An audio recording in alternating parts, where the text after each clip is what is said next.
Hey, podcast family. Welcome back to season 4 of Motherhood in Black and White. I'm Kaanji. I'm Tara. And we are back after an unanticipated, unexpected, and much longer than we ever could have dreamed possible break. Hiatus.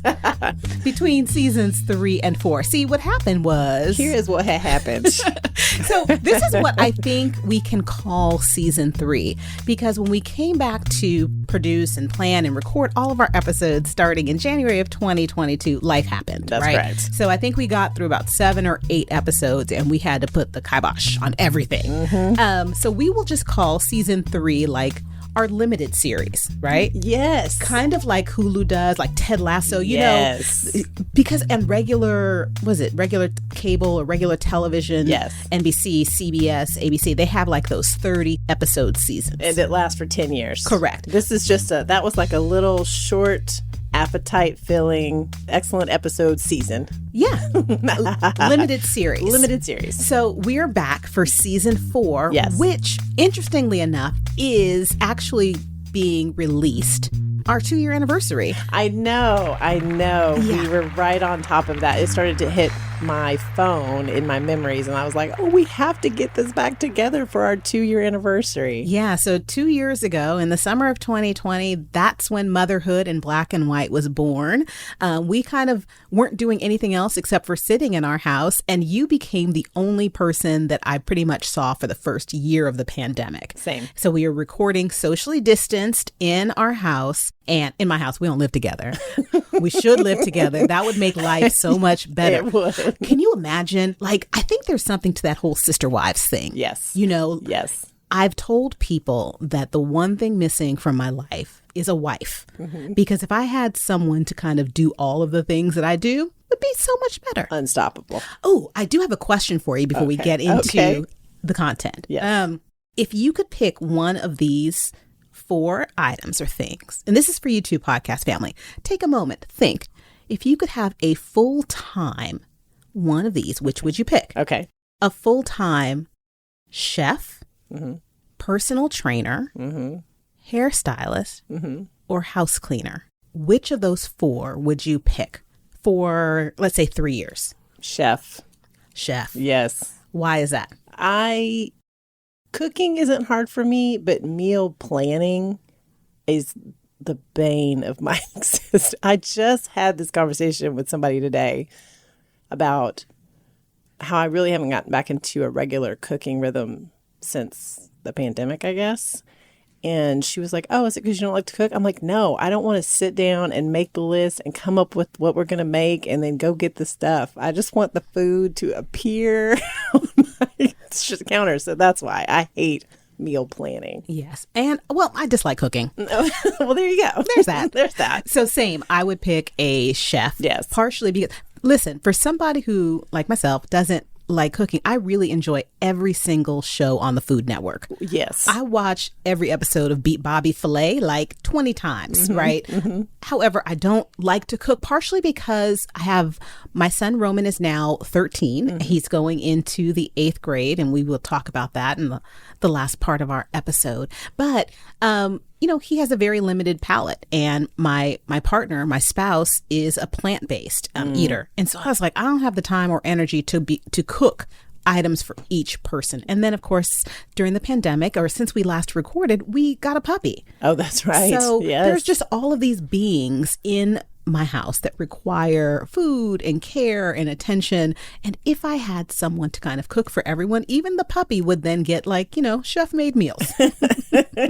No one tells you when you can't wait to be a grown-up how hard it is to keep people fed in your house. Yeah. It's the hardest part. And the fact that you have to do it constantly. Yes, every day. Everybody has to eat. It's ridiculous. When I was single, there was nothing wrong with having cereal 2 or 3 times a day. But I guess that's not something that we should do as parents. But I mean, it's food.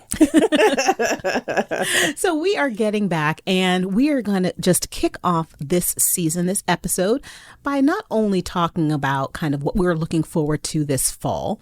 which is the big change in Tara's life is that your son Gage is now entering middle school. And my son Roman is entering 8th grade. So we'll talk a little bit about some of the tips that I have to offer for you as a parent who's newly navigating middle school. But before we talk about kind of like what this next season of our life is going to be like as moms, let's talk a little bit about some of the things that have happened in our lives since we last met up. And since we last got together as a podcasting duo, name a more iconic duo than the two of us. Like, what are some things that you've been up to the last few months? Tara, please let me and our podcast family in on what's been going on with you.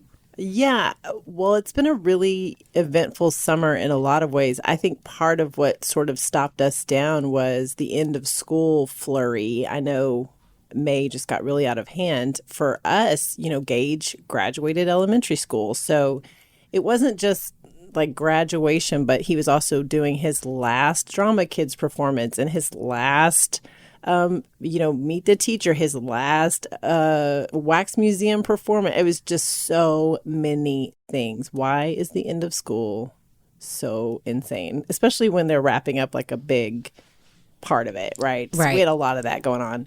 And other than that, Gage also did his first week-long away camp this summer with Boy Scouts. And Jason and I really weren't sure what to do with ourselves while he was gone for 7 whole days, during which I came to find out when he came home, there were no showers taken. FYI. I picked him up. I'm like, did you use soap at all? No, that's a no. Not even water. And then, just recently we were victims of this big COVID wave. Just about 3 weeks ago, Jason and I finally had our turn at COVID. And it came at a really inopportune time, didn't it? Tell me more. Well, I don't know if we talked about it on the podcast, but we had planned a big trip to Hawaii for the summer. A week-long, not for the summer. A week-long trip. It was our summer trip.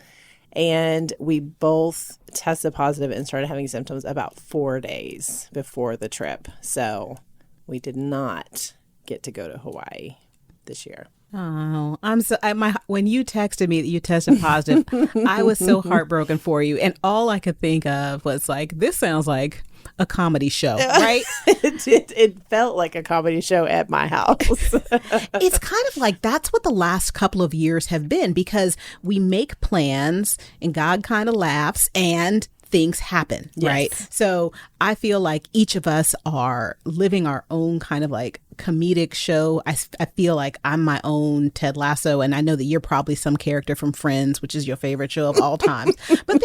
And also that's what gets us through, right? Sometimes when you just think of what's going on and the weight of the world, and my goodness, like so much heaviness happened this summer in not just the United States, but in the world. And it's kind of like the escape sometimes is just comedy, because we don't want to cry when it feels as though, oh my gosh, what do I have control of? So let me pick up the remote control and let me find like a good comedy show that I could watch, right? That's correct. Yeah. So actually, we are so fortunate because one of your favorite comedians is back with a new comedy show. That's correct. Miss Pat has a new comedy show. Now, I'd never heard of Miss Pat.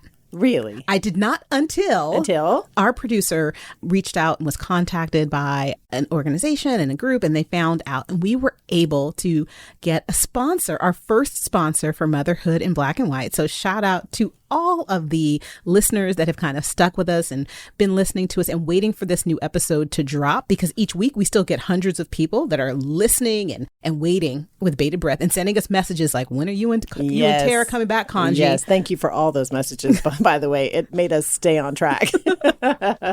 Exactly. So we have a sponsor for our podcast, and it is BT Plus, and they are streaming a new season of the Miss Pat Show. And from your favorite comedian, one of your favorite comedians. One of my favorite comedians. Yeah. When I got the copy, I was so excited. And I was curious if you'd heard of her before. I've seen quite a bit of her stuff. So what are some of the things that you like about Miss Pat as a comedian? My favorite thing about Miss Pat is who she is as a person. So she's hilarious. She's super funny. But the best part of Miss Pat is her story. So she was on a lot of podcasts a few years ago and really got some notoriety, and a lot of people have heard her story. She's even written a book now.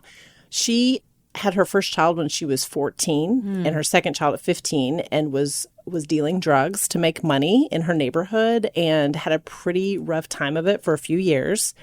And she ended up meeting a man when she was in her late teens, I want to say, or early 20s, and getting married and just turning her entire life around, working with social workers. And she also, her sister struggled with drug addiction, and she took in her 4 children and raised them and continues to raise them now.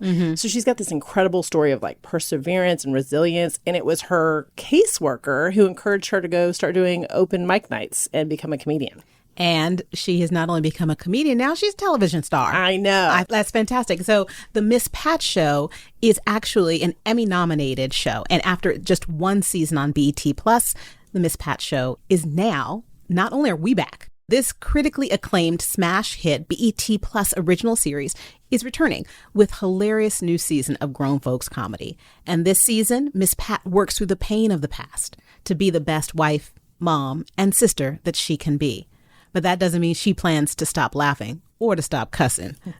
But it does mean that she and her sister will weather the storm of loss, and that she will have to work on her pronouns when she meets her daughter's girlfriend. And that's something we all have to work on. That's correct. You know, Yep. she, her, they, them. Very important. And it's very nice to make sure that we get those right. So with the support of her loving husband, Terry, and her therapist, all Miss Pat can do is win. The LA Times raves that you'll get that good laugh you've needed from the Miss Pat Show. Catch a brand new season now streaming only on BET+. To learn more, visit BET.plus. BET+. Stream Black culture. Black comedy. I love it. I love laughing. And thank you for taking time to tell me a little bit about Miss Pat's life and her story. And I can't wait to watch the new season this month on BET+. This month is also here in Texas, the return to school. And as we mentioned earlier, not only are we returning to like regular TV programming, but we are sending our boys back to school. So Tara, you are sending Gage off to middle school, because here in Texas, our middle schools are from 6th to 8th grade. So tell me, kind of like, how are you feeling? What's going through your mind right now as you're sending him back to school? I feel pretty good about it. We're nervous for him. There's a lot of extra responsibility, and he's a little nervous, so I'm nervous for him too. But I'm excited about it. I'm kind of a school nerd, as you know. We all know. And I wish I could get him excited on my level, but he's not quite feeling it. So what is he nervous about? He's nervous about not knowing where to go. You know, they have to move between classes and kind of be responsible for getting themselves from one place to the next. And it's pretty big. It's a much bigger campus. I think it's maybe double the size of his elementary school from a student body perspective. And, he's going to be doing new things. He's going to be doing an athletics class. He's going to be learning to play tuba and band. He's just got a lot. And we've been talking to him a lot about his responsibility for staying organized. And there's not going to be somebody all the time pushing you to do the thing. You're going to have to know what to do the thing. So he knows that's coming. Yeah. I know when you reached out to me, you asked me kind of like, well, what was your experience with Roman? And I will share that it was a little different, because when Roman started middle school, he started during the pandemic. And so he started middle school online for the first, I think it was 5 or 6 weeks, they did online virtual school. And then when he went back, so many things were still different, because this was the fall of 2020. And so it was still socially distanced learning. And a lot of parents in the middle schools elected to keep their children home and do a virtual education that entire school year. So there weren't like the regular number of kids in school. They wore masks every day.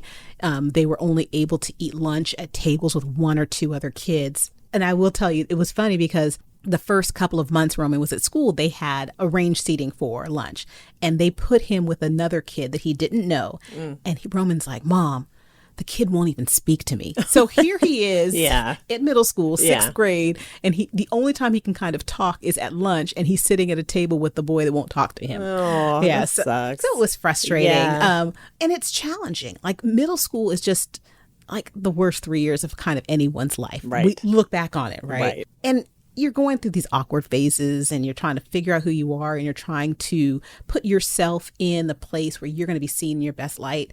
And we as parents kind of need to just, I think, mentally take ourselves back there, which is really hard to realize, like, okay, my kid's not being a jerk. My kid's not just being non-communicative. But think of like how we acted and we reacted during that time and that phase of our lives as well.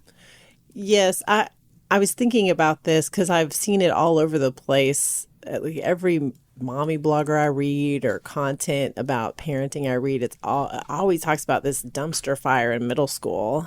And I was reading this article that sort of quoted a study that was done in Arizona at the university, maybe 2016, maybe 2017.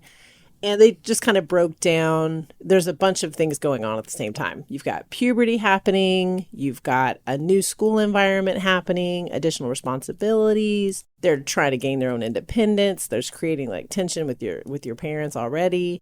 And I feel like that's a really formative time. And I remember for myself, I can remember how everything just felt probably a lot bigger than it was at the time. Right. You know, like between the hormones and the friends and it was a lot. So I think about that for him and I'm just like, we're just going to hang on. We're just going to get through it. And again, a part of parenthood is realizing that for the rest of your life, your heart is going to be walking around outside of your body in your child or in your children. And so when there are situations that happen, and some at middle school with, instances of bullying or ostracism or kind of like friend groups changing and those, not every person is going to like you. And you're going to school now with a whole new group of people because it's kind of like in our area, there was a group of elementary school students. I think it's 3 elementary schools that merged into one middle school. Right. Very similar. So those kids that he went to elementary school that he knew and he got along with, now coming into a whole new like environment where these kids, and he's going to have to kind of invent himself or get to know people. Right, yeah. And it's not everyone's going to like you. Yeah. Right. It's going to be like that the rest of your life for any reason or no reason. Yeah. And so I think for me, that was the first time he was experiencing that was 6th grade and 7th grade. And, as their interests changed, it was kind of reconfiguring friend groups because some of the kids that he had been friends with for a very long time had different interests. Right. When you're going into middle school, you kind of start to break off in these little cliques.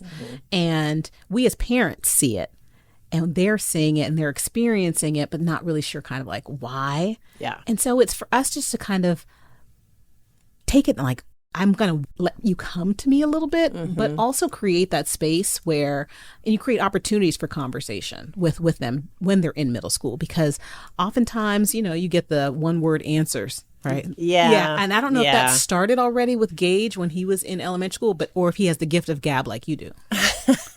He has the gift of gab with me for sure. He's a little bit more reticent with his dad, I think, just because his dad is a fixer and Gage just wants to talk sometimes. And so he gets a little bit more of that with me.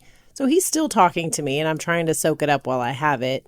But I think about like when I was in middle school and when those friend group changes start to happen and how devastating it felt.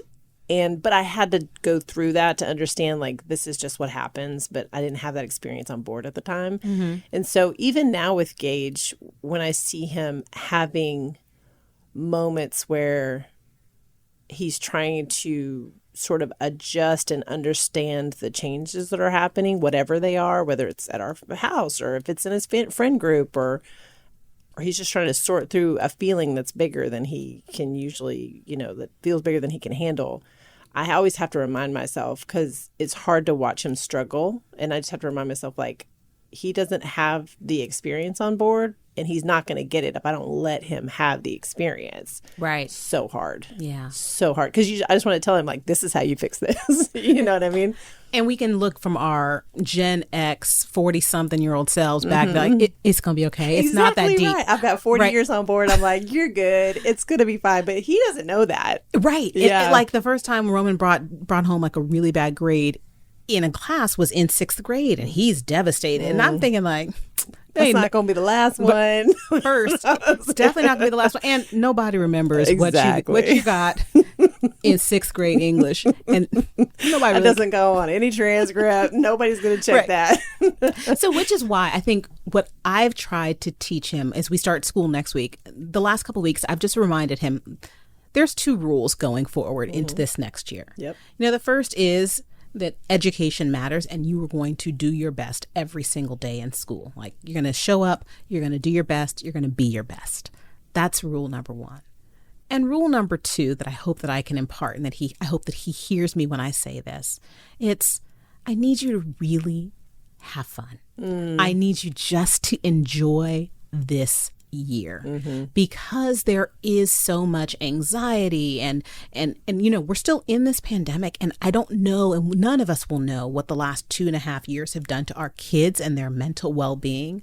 But I think that there's so much anxiety and angst still in them that it's giving them permission just to release and have fun. I'm like, he doesn't realize the grades aren't going to matter for another year. Right. So I'm kind of like, give yourself permission to do your best. But if you fail and if you stumble and if you fall, Dad and I got you. Yeah. Right? That's what we're here for. Yeah. But I want you to go out and try all the things. Well, obviously not all the things, Right. but all the legal things. Good choices. But if you want to try a club or if you want to try an activity, give yourself permission to do that and not really be good at it and see. Yeah, that's where we are. I like that advice. I hadn't thought about that. We've been talking to him a lot about good habits and how they're going to be even more important this year. We've been talking about we need to talk about taking notes, being responsible. We'll sit down with you at night and help you help you work through it.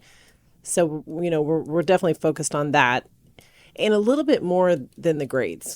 For us, absolutely, we don't want him to fail, obviously, but I feel like he won't fail. I mean, even when he does like half-ass, he does all right. So I'm not super worried about it, but I really want him this year to work on good habits. I feel like that's going to be a really important foundation. So we've been talking more about habits than grades this go in, but I hadn't really thought about the fun piece of it, but I think that's a good addition. And I think that's what we should encourage ourselves as well, Tara. We need to have some fun. We need to have some fun. For sure. We're like mom zone. Yeah. All about you. Let's make sure you're doing good. What's going on with you? What about me? So speaking of, another thing that we missed during the time we were on hiatus was we missed both of our birthdays. We did. And I need to share with you that I still have not given you your birthday present. And you gave me the best birthday present again for year 2. So, podcast family, Tara and I will have fun together when we go see Lizzo in concert this fall. Yes. Thank you, Tara, for that wonderful present. Welcome. So we will have fun. That's going to be part of our season 4 mantra as we move forward. Fun moms. Fun. Yes, that's who we are. All the fun. We're not. We're not. We're going to do our best, doing the best we can to have fun, y'all. That's it. And to just be fully present in everything that we do. I will also share with you that I checked Roman's 8th grade schedule, and something that I am really excited for is for the very first time. And again, podcast family, if you're just tuning in and listening, the title of the show is Motherhood in Black and White. I'm Kaanji, and I'm the Black mom, and I am raising a 13-year-old Black son. And Tara is? I'm the white mom, and I'm raising a 12-year-old white son. So we got to reintroduce ourselves. That's right. For some folks. One. Yeah. So for the first time, Roman is going to have a Black teacher. I love that. For the first time. For the first time. Wow. Ever. Yeah. She's his math teacher, and I am oddly and so happy for him to be able to kind of see that. And again, representation matters, right? It does. And I love that it's a Black woman. Me too. I feel like it's going to be good. Be like, she can be hard on you too. That's right. She has the permission. That's right. What I hope he doesn't do is call her mom in class. Oh my gosh. Could you imagine? So he actually did that with a 3rd grade teacher, and all of the kids still to this day remind him, you remember when you called Miss Swaney mom in class? I did it before. I think everybody does it at least once. Yeah. I slipped up. I remember when I was a kid. I wonder what happened if I called my supervisor, my manager, mom. Oh my God. I would never slip up at work these days. That would be weird. It would be very, very weird. So we are going to keep you posted on the Middle School Chronicles this season, and we will regularly just keep you updated on Gage and his tuba lessons, Roman as he is navigating 8th grade with a couple of very new activities under his belt. He is now enjoying and entertaining all of us in the world of musical theater. I love this. So I will let you know how that goes and how it grows. And he is also, for the very first time, playing tackle football. He is? And we'll talk about this on another episode. Put a pin in that. Yeah. Way to bury the lead. Can't wait to talk. Here in Texas in 100-degree heat. Wow. So, yeah, that's a conversation for another podcast episode. And podcast family, if you have any activities that your kids are starting or launching or involved in, share them with us. We love it when you connect with us on all of our social media platforms. We love it so much. We're so excited to be back with you. I've been speaking to a few of you on Instagram, checking in on us, making sure we're doing well. We love the fact that we still see downloads for the podcast going back through old episodes. Please make sure that you've saved us as a favorite in all of your podcast platforms. Please rate and review us if you haven't had a chance to do that yet. Follow us on Instagram at Black and White Momcast. We love to share with you and be here for you each week, and we can't wait to see you again next week. So season 4 is in full effect, and we will be back next week with another brand new episode. Same time, same place. Guard your health, family, mental, physical, and spiritual, and we'll see you soon. Take good care.